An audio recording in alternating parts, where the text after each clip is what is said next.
At my wife's company's annual party, her boss kissed her in front of me. He smirked and said, "A nobody husband living on handouts, spineless, penniless, and forgettable." Everyone laughed, including my wife, except me.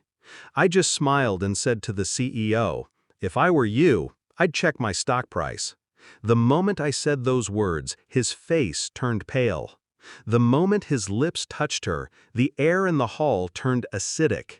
He didn't kiss her like a man caught in impulse. He kissed her like a conqueror marking territory. The CEO, my wife's boss. And then he looked at me. That smirk, arrogant, dripping with contempt. His words slashed sharper than the kiss itself. A nobody husband, living on handouts, spineless, penniless, forgettable. The room erupted in laughter. My wife laughed too, except me. I smiled and whispered back, "If I were you, I'd check my stock price." That was the exact second his face drained of color. You never think the knife will come from the hand you hold at night.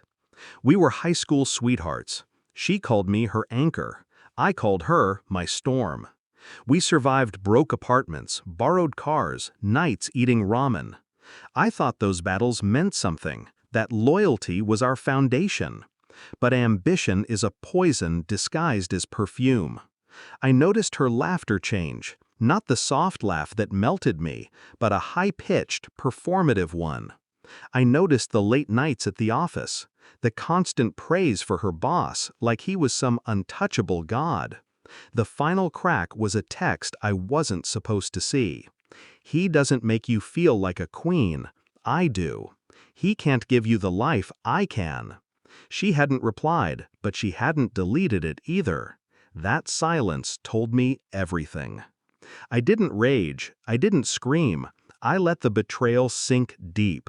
So deep it became cold steel inside me. Love turned to clarity. Clarity turned to calculation. Revenge isn't fire, it's ice. It has to be slow, sharp, and controlled. I didn't want her boss dead. I wanted him erased, stripped of the arrogance that made him bold enough to humiliate me in front of his empire. I wanted him to watch the walls of his kingdom collapse, stone by stone, while I stood there smiling. I started with silence. When she thought I was asleep, I was studying, reading everything about the company, financial reports, quarterly earnings, leaked whispers on forums. Then I found the crack. The company wasn't as invincible as it looked.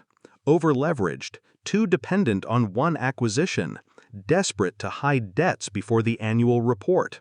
A whisper in the right ear could sink the entire ship. So I whispered. To journalists, to regulators, to competitors. But I didn't stop there. I set up shell accounts, shorted his company's stock. Every drop in price meant profit for me. Every lie he told investors fed my bank account. Every cover-up became my weapon. And her? My wife? I didn't confront her. I let her laugh at me in public, belittle me in private, because every insult was fuel. Every humiliation made the eventual reveal sharper. It unfolded like dominoes. First, the article.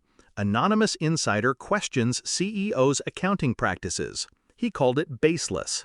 Then, the audit leak, evidence of inflated numbers. He called it fake news. Then, the regulators stepped in. Stock price slipped. I bought more shorts. Behind closed doors, I knew panic brewed. I had friends in the finance world feeding me scraps of their meetings. The CEO's empire was bleeding.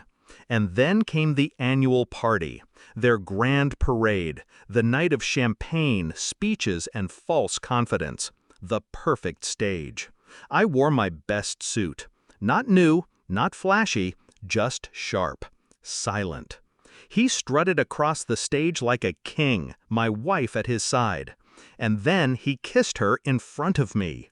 The room laughed. They thought I was a ghost, an extra in his play. But ghosts have a way of haunting. If I were you, I'd check my stock price. The music faltered. The screens behind him flickered. Investors' phones buzzed in their pockets. Some rushed outside, their faces pale mirrors of his. His smirk collapsed. His hands trembled as whispers spread like wildfire. The company's shares had just plunged 20% in real time. I stood still, smiling. Chaos followed. Journalists at the doors, regulators circling like vultures, investors demanding explanations. And her boss, the mighty CEO, sweating under the lights, his empire crumbling in front of the same people who once worshipped him. And my wife? Her laughter died on her lips. She looked at me for the first time in months, not with love, not with contempt, but with fear. Realization carved into her face. The man she mocked, the nobody husband, had pulled the trigger that toppled her world. I didn't speak to her. I didn't need to. Silence was sharper than any accusation. The company never recovered. The CEO was forced to resign. Investigations gutted him. His wealth evaporated. His reputation turned to ash. My shorts paid out more than I'd ever earned in a lifetime. I wasn't penniless anymore. I wasn't forgotten. I had turned his empire into my stepping stone. As for her, she tried to reconcile, tried to explain. Tears, apologies, excuses. But betrayal doesn't wash out. Once you laugh at the person who held you, you've killed what you had.